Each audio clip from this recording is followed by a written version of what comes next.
अस्सलामुअलैकुम friends, welcome back lifestyle with Ayesha में। उम्मीद करती हूँ आप सब खैरियत से हैं।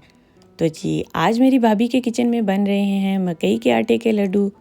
देसी फूड है, विंटर की फूड है, बहुत हेल्दी, प्रोटीन से भरपूर है। तो मैंने सोचा कि आपसे अपनी भाभी की ये रेसिपी ज़रूर शेयर करूँ। तो भाभी ने बनाए मकई के आटे के लड्डू, बहुत ही मज़े के, इजी क्विक रेसिपी है।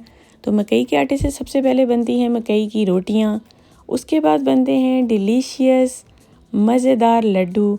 आप मकई के आटे का चूरा भी बना सकते हैं, उसको बाद में लड्डुओं की फॉर्म भी दे सकते हैं। तो ये आपके टेस्ट पे है। तो मकई के आटे के लड्डू बनाने के लिए 1.5 किलो मकई का आटा लेना है। इसके अलावा गंदम का आटा जो हम घर में यूज़ करते हैं 1 कप वो लेंगे, और 1.5 किलो आटे में 1 किलो शक्कर जाएगी। इसके अलावा सफ़ेद तिलों का तेल यूज़ कर रहे हैं, और बादाम जो हैं वो 1 कप लेंगे। इसके अलावा आप ड्राई नट्स और भी ले सकते हैं, काजू, पिस्ता, अखरोट, वो आपकी अपनी चॉइस है। नारियल पाउडर 1/2 कप लेंगे। 1/2 कप सौंफ लेंगे। सौंफ को आपने अच्छे से साफ़ कर लेना है। इसके अलावा मेवा जात में 1/2 कप मेवा लेंगे। मेवे से बहुत ज़बरदस्त फ्लेवर आता है। 1/2 कप जो है वो कशकश जाएगी। कशकश को आपने अच्छे से वॉश करके और फिर यूज़ करना है। 1/4 कप सफ़ेद तिल शामिल करेंगे। तो जी, इसके अलावा 10 से 12 सब्ज़ इलायची का पाउडर लेंगे, इससे बहुत अच्छा फ्लेवर आएगा। नीम गर्म पानी हस्बे ज़रूरत। मकई का आटा गूंदने के लिए नीम गर्म पानी का इस्तेमाल करेंगे। आपको पता है कि नीम गर्म पानी जो होता है उसके साथ आटा बहुत अच्छा गूंदता है। आप नॉर्मल आटे को भी नीम गर्म पानी के साथ गूंद के देखिएगा, रोटियां बहुत अच्छी बनती हैं। तो क्योंकि मकई का जो आटा होता है वो आम आटे की तरह जल्दी जुड़ नहीं पाता, तो इस वजह से करके फिर 1 कप जो है वो गंदम का आटा भी शामिल करते हैं ताकि रोटियां अच्छी बने। तो ये देखें, भाभी ने बड़े बर्तन में मकई का आटा और गंदम का आटा शामिल करने के बाद थोड़ा थोड़ा पानी डालकर उसे गूंद रही हैं, और बता रही हैं साथ साथ कि आटा जो है वो नॉर्मल आटे की निस्बत जो है थोड़ा टाइम लेता है ज़्यादा गूंदने में, क्योंकि इसे एक जैसा करने के लिए हाथों की मदद से ज़्यादा प्रेस करना पड़ता है। तो ये है कि हैंड्स को आपने अच्छे से वॉश करके फिर ही ये सारा कुछ करना है।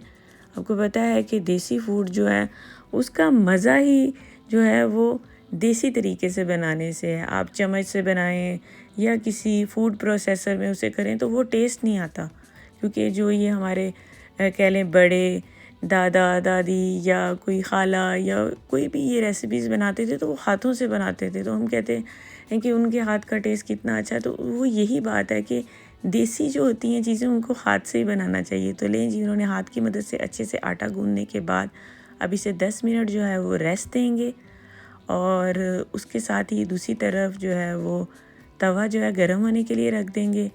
तो देखें, शेल्फ़ पर भाभी ने प्लास्टिक फोलियो शीट नीचे इस तरह बिछा ली है ताकि आटा जो है वो नीचे चिपके नहीं। तो थोड़ा सा तिलों का तेल भी कह रही हैं कि लगा लेने से रोटी जो है वो अच्छे से प्रेस हो जाती है।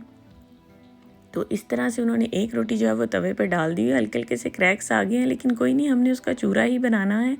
तो अभी देखें कि हल्का सा एक साइड से लाइट ब्राउन सा कलर आ गया है, और दूसरी साइड अब वो चेंज करने लगी। ये देखें, दूसरी साइड से भी बहुत ज़बरदस्त कलर आया। हल्का हल्का सा तिलों का जो तेल है वो शामिल करते जाएंगे। उससे ये होगा कि रोटी जो है वो सख्त नहीं होगी, ड्राई नहीं होगी। तो जी, रोटियां सारी तैयार होने के बाद नीम गरम जब रोटियां हो गई तो भाभी ने हाथों की मदद से इनका चूरा बना लिया, और अब ये देखें आखिरी रोटी जो रह गई है उसका चूरा बना रही हैं। तो इस तरह से करके हाथों से आपने इसे मसल लेना है सारी रोटियों को, और साथ साथ तिलों का तेल शामिल करते जाएंगे ताकि जो मकई के आटे की रोटियों का ये जो चूरा बनाया है ये अच्छे से यकजान हो जाए, ताकि जो लड्डू बनाने के लिए एक फ़ाइन सा चूरा तैयार करेंगे। आपको पता है चूरी जो होती है, जो चूरा खाते हैं या चूरी कहते हैं, वो तो आप मोटा मोटा भी खा सकते हैं, लेकिन लड्डू बनाने के लिए इसे एक्स्ट्रा फ़ाइन करना पड़ता है। तो भाभी ने बोला कि एक्स्ट्रा पैन लेने की ज़रूरत नहीं है, हम तवे के ऊपर ही 3 से 4 टेबलस्पून जो है वो तिलों का तेल शामिल करते हैं, और उसके बाद ये ड्राई जो इंग्रेडिएंट्स हैं, सौंफ जो ली है उसे थोड़ा सा रोस्ट करेंगे ऑयल में, और तिलों को, ताकि इनका कच्चापन ख़त्म होकर इनका असल फ्लेवर जो है वो ऑयल में निकल आए और भरपूर जो है वो टेस्ट हो फुल जो है वो चूरी तैयार हो और उससे फिर लड्डू बनाएंगे।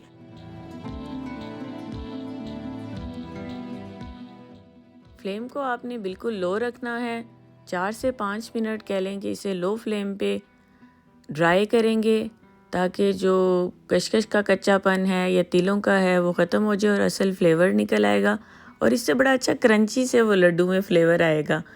तो हाफ़ कप ऑयल जो है तिलों का, उसके अंदर ये सारे इंग्रेडिएंट्स जो रोस्ट किए हैं थोड़े से ऑयल में वो शामिल कर लेंगे और एक अच्छा सा लिक्विड की फॉर्म में पेस्ट सा बन जाएगा जो चूरे के अंदर मिक्स करना आसान होता है। अगर आप ड्राई चीज़ों को शामिल करेंगे तो वो चूरा में जो है वो मिक्स करना जो है वो मुश्किल हो जाएगा। तो इस तरह से इसे सारे चूरा में जो है वो मकई के जो आटे के रोटियां बनाने के बाद चूरा बनाया उसके अंदर मिक्स कर लेंगे। तो अच्छे से मिक्स करना है। बहुत मज़े के बन रहे हैं ये मकई के आटे के लड्डू। मेहनत ज़रूर है लेकिन खाने में बहुत डिलीशियस हैं। तो उसके बाद ये नट्स जो हैं वो शामिल करेंगे, खोपरा जो है वो शामिल कर लिया है, उसके अलावा इलायची पाउडर जो है वो शामिल कर लेंगे, साथ ही मेवा जात और शक्कर जो है वो 1 किलो जो शामिल करनी है। तो आप अपनी मर्ज़ी के साथ क्वांटिटी कम या ज़्यादा कर सकते हो।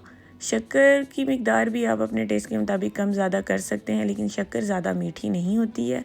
इस वजह से करके देसी फूड आपको पता है मीठे ना हो तो मज़ा भी नहीं आता। तो ऐसा है कि इसकी क्वांटिटी को एक जैसा ही रखना चाहिए, फिर ही खाने का मज़ा है। तो जी मुझे तो अभी से ही कह लें कि मीठे की क्रेविंग होने लग गई है। बस जल्दी जल्दी लड्डू रेडी हो जाएं और खा लें किसी तरीके से। तो बड़ा मज़ा आ रहा है। आप भी मुझे बताएं कि आपको कैसी ये रेसिपी लग रही है।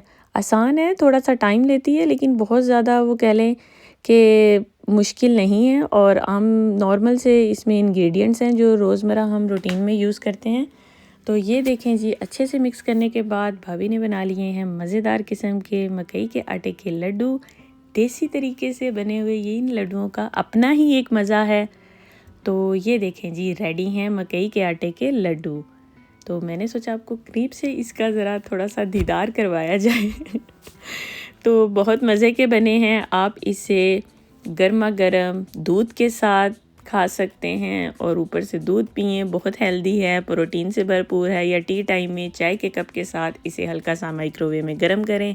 एयर टाइट बॉक्स में इसे रख कर फ्रिज में 2 से 3 वीक्स तक आप यूज़ कर सकते हैं। लेकिन एक चीज़ का ख्याल रखना है कि आपने इसे गीले हाथ नहीं लगाने और ना जो है वो बॉक्स में नमी जाए, तो फिर आप इसे यूज़ कर सकते हैं। तो जी बहुत ही मज़े के मकई के देसी लड्डू जो हैं वो रेडी हो चुके हैं। आपको अगर ये रेसिपी अच्छी लगी है तो लाइक करें, शेयर करें, कमेंट्स में बताएं। मिलते हैं एक नई रेसिपी के साथ। तब तक के लिए अल्लाह हाफिज़।